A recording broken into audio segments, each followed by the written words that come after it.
Good morning.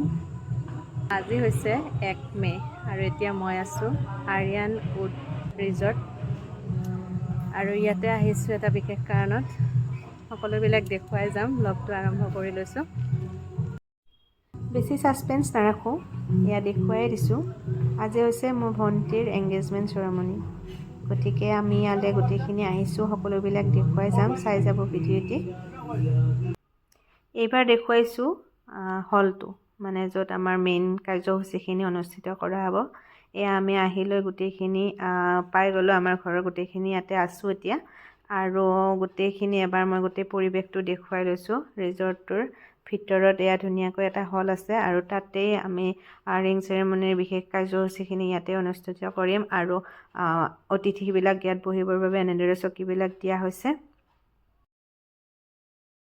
এইবাৰ দেখুৱাইছোঁ ৰিজৰ্টৰ বাহিৰৰ পৰিৱেশ অকণমান, যিহেতু দৰা ৰাস্তাত আছে। আমি দৰাৰ অপেক্ষাত, তেওঁলোক আহি পোৱাহি নাই, গতিকে বাহিৰৰ পৰিৱেশটো অকণমান দেখুৱাই দিছোঁ। খুব ধুনীয়া পৰিৱেশ। আৰু এয়া অৱশেষত আমি দৰা আদৰিবলৈ ৰেডি। দৰা আহি পালেহি।